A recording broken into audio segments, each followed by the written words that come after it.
Nós estamos na série Atos de Transformação. Esta série tem mexido muito comigo, porque tem me desafiado a ler o livro de Atos, uma perspectiva que eu nunca tinha lido, buscando enxergar neste livro transformações que o Espírito Santo fez, tanto na vida dos discípulos, quanto na igreja, quanto na sociedade, da qual os discípulos estavam interferindo por meio dessas ações, da fala, da pregação, dos milagres, de tudo aquilo que o Espírito vinha realizando por meio da vida dos discípulos. E hoje, então, nós estamos em Atos de Transformação, Antioquia, porque nós vamos falar, então, um pouco sobre esta igreja e a transformação que está neste livro dentro desta igreja. E vocês vão se surpreender, eu acredito, como eu me surpreendi quando Deus começou a me mostrar coisas que eu nunca imaginei, nunca tinha visto através dessa leitura. Então se prepara para aquilo que Deus quer falar contigo nessa noite, para aquilo que Deus quer fazer em nossas vidas, em nós como igreja.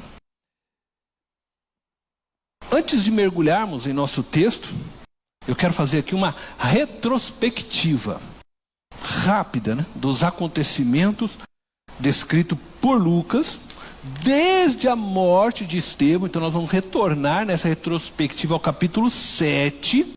Por quê? Porque o texto que nós vamos ler hoje, ele começa nos informando que os discípulos de Jesus, dispersos de Jerusalém, por causa da perseguição desencadeada com a morte de Estevão, chegaram a Fenícia, Chipre e Antioquia, anunciando então a mensagem apenas aos judeus.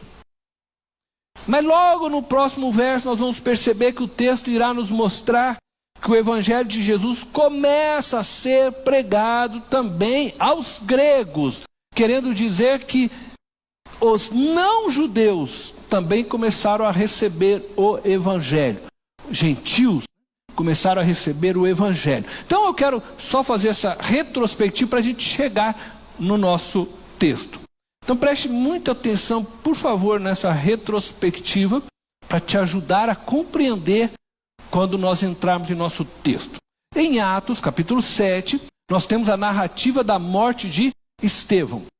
O capítulo 7 termina dizendo que Saulo, que é o nome hebraico, e Paulo é o nome dele grego. Então diz que Saulo consentia com a morte de Estevão, isto é, com o assassinato que o Sinédrio estava fazendo naquele momento com relação ao Estevão.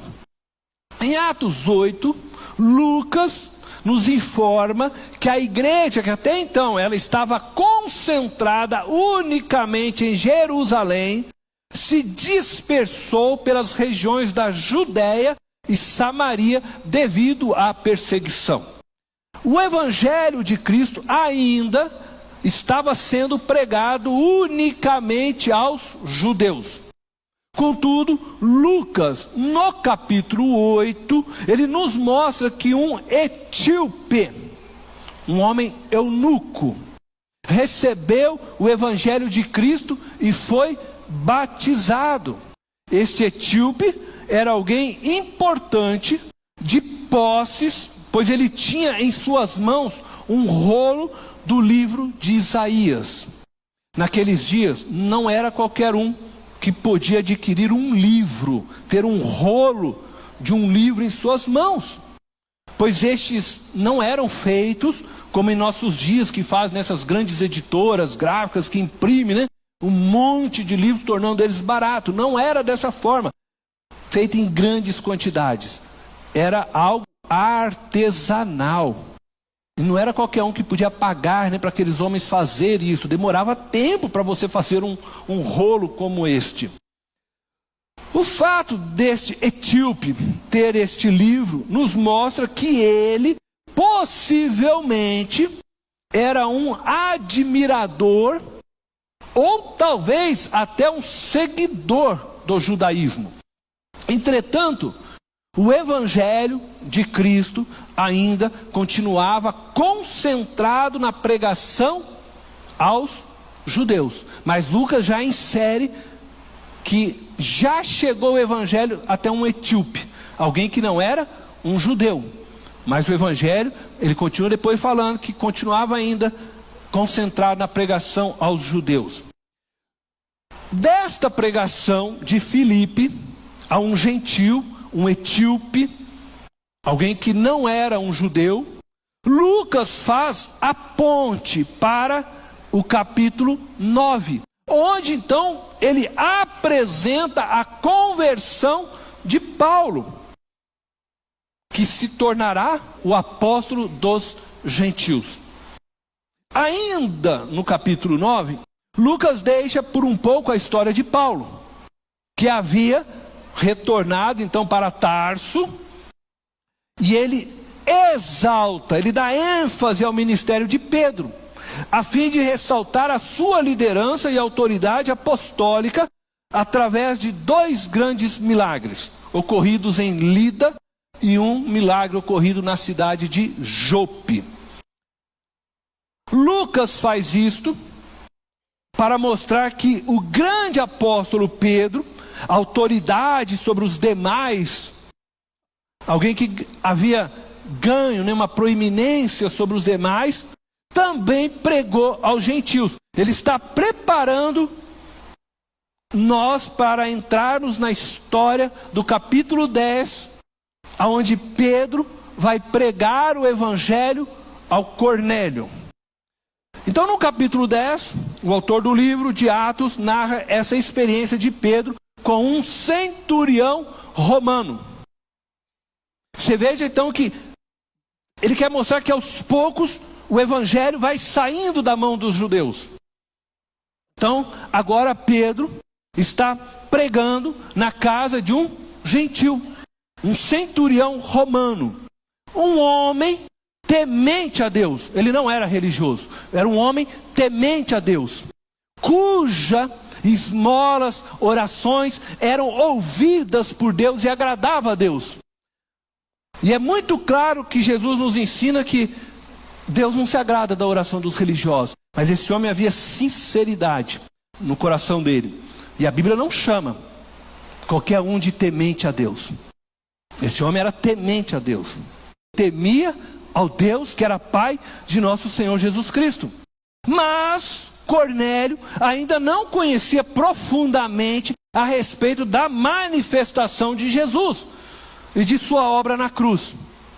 Possivelmente, Cornélio, centurião romano, tinha contato com a religião judaica e ele temia a Deus de maneira sincera, de tal forma que Deus se agradava de suas orações. E aí Deus fala para Pedro ir à casa de Cornélio. E para que isso pudesse se realizar, enquanto Pedro estava orando lá em Jope, veio uma visão para que ele pudesse então entender e ir à casa de Cornélio. Agora acontece uma outra coisa extraordinária. Enquanto Pedro ainda estava falando a respeito de Jesus na casa de Cornélio, o Espírito Santo desceu sobre todos que ouviam a mensagem lá na casa de Cornélio, assim como havia descido em Pentecostes. E todos passaram a falar em línguas e exaltavam a Deus, diz o texto bíblico. Pedro, a partir então deste acontecimento, compreendeu claramente que o evangelho de Cristo não era somente para os judeus, era para todos os povos, para todas as nações. O capítulo 11 inicia então com Pedro defendendo agora, diante dos demais apóstolos e também judeus convertidos ao cristianismo, a pregação do evangelho de Cristo aos gentios. Bom, com essa retrospectiva em mente, nós vamos agora ler o nosso texto de hoje, Atos capítulo 11, do verso 19 ao verso 30. Diz assim o texto bíblico: os que tinham sido dispersos por causa da perseguição desencadeada com a morte de Estevão, chegaram até a Fenícia, Chipre e Antioquia, anunciando a mensagem apenas aos judeus. Alguns deles, todavia, cipriotas e sireneus, foram a Antioquia e começaram a falar também aos gregos, contando-lhes as boas novas a respeito do Senhor Jesus. A mão do Senhor estava com eles, e muitos creram e se converteram ao Senhor. Notícias desse fato chegaram aos ouvidos da igreja em Jerusalém, e eles enviaram Barnabé a Antioquia. Este, ali chegando e vendo a graça de Deus, ficou alegre e os animou a permanecerem fiéis ao Senhor de todo o coração. Ele era um homem bom, cheio do Espírito Santo e de fé, e muitas pessoas foram acrescentadas ao Senhor. Então Barnabé foi a Tarso procurar Saulo, e quando o encontrou, levou-o para Antioquia. Assim, durante um ano inteiro, Barnabé e Saulo se reuniram com a igreja e ensinaram a muitos. Em Antioquia, os discípulos foram pela primeira vez chamados cristãos. Naqueles dias, alguns profetas desceram de Jerusalém para Antioquia. Um deles, Ágabo, levantou-se e pelo Espírito predisse que uma grande fome sobreviria a todo o mundo romano, o que aconteceu durante o reinado de Cláudio. Os discípulos, cada um segundo as suas possibilidades, decidiram providenciar ajuda para os irmãos que viviam na Judéia. E o fizeram enviando suas ofertas aos presbíteros pelas mãos de Barnabé e Saulo. Amém? Então vamos, caminhar um pouquinho. Nós fizemos uma retrospectiva e eu vou agora com vocês aqui entrar no nosso texto de uma forma mais profunda. O verso 19 deste capítulo 11 que acabamos de ler nos apresenta algo novo em relação à fala de Lucas no capítulo 8, a respeito da dispersão dos discípulos de Jesus. Enquanto no capítulo 8 ele se prendeu aos discípulos que se dispersaram pela região da Judéia e Samaria, agora ele afirma que alguns discípulos, naquela mesma ocasião, também chegaram à região da Fenícia, a ilha de Chipre e também na cidade de Antioquia. Ele está num movimento, então lá no capítulo 8 ele quer mostrar para nós que o evangelho estava sendo pregado aos judeus, e ele começa no movimento, agora ele começa a entrar, tentando mostrar para nós que o evangelho começa a romper as fronteiras. Este movimento do Espírito Santo, fazendo com que o evangelho de Jesus transpusesse os limites judaicos, nos leva então à nossa primeira transformação dessa noite.